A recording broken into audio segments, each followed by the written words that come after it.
No play. Definitely free.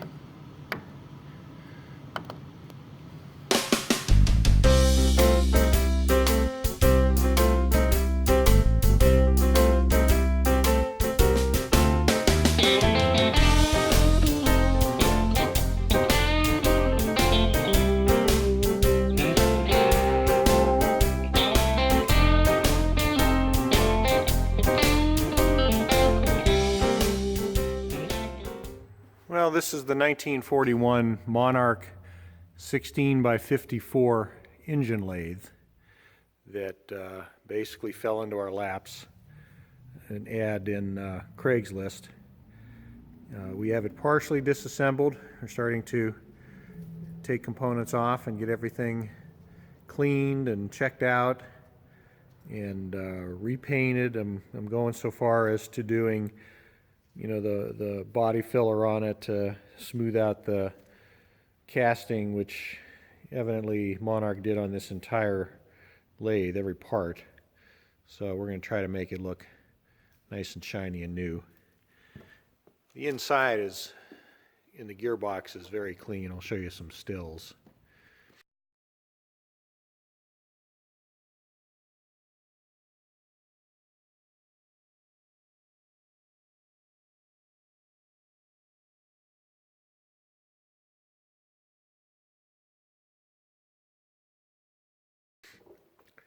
There's a data plate.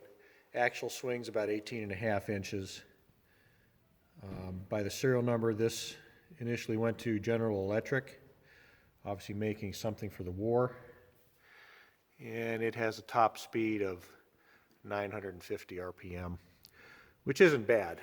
Some of these 16-inch engine lathes really only had a top speed of about 450, so this is better than some. The model CW does not have a reversing rod, which would be up here, and that gives it some limitations when you're doing threading.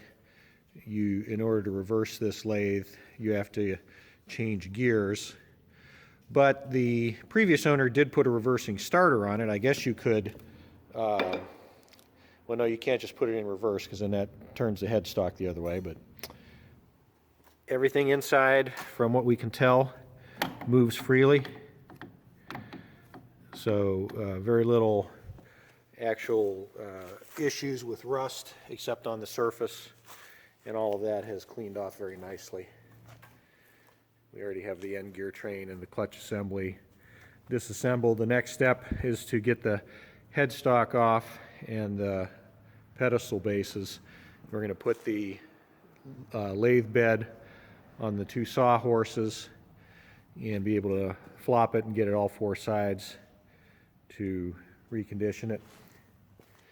And then take the chip pan and the legs to a shop that I use in Fishersville, Virginia, who's got a good pressure sandblaster, and they can get everything down to bare metal so that we can get that repainted.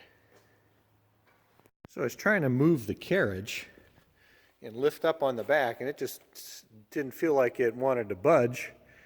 And I said, well, it can't be that heavy. And here's a secret intermediate bed clamp under there. So with the adjustable, it's an adjustable gib too, so clearance between here and here is very tight. Once I get that off, I think this thing will slide a lot easier, and obviously then is the only time we could lift it straight off, because everything is disconnected from the apron. Got the apron bungeed up here so it can't tip forward, but the underside of the carriage has a lot of plumbing for the lubrication, and we got to be careful of that.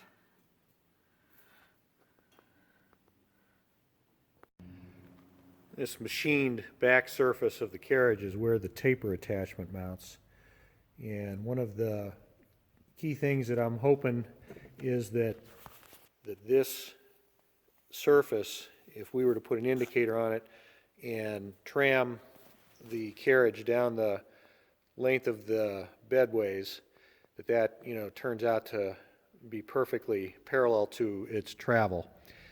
If it's not, the way I plan on setting up that taper attachment using that surface as a reference surface is not going to be as accurate as I hope. But if they're going to go to the trouble of machining that, I would hope that their intent is to machine it parallel to its axis of travel.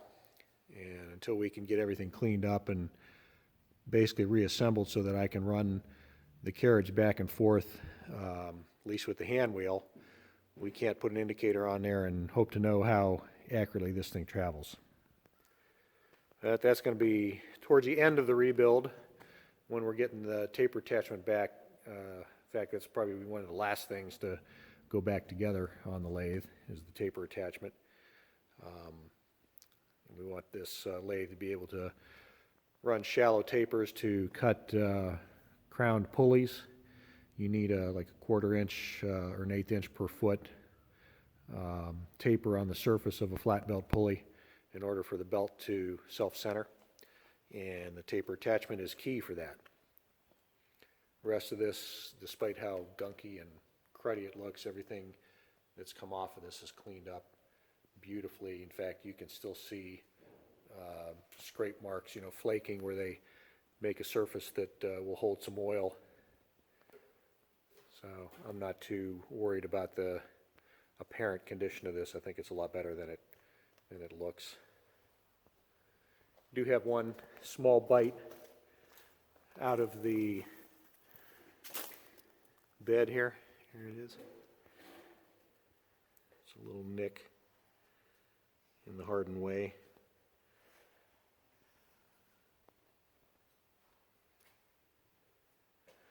Not too big a deal.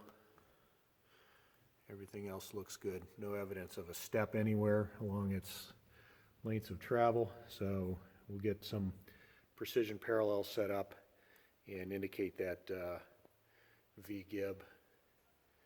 See how everything is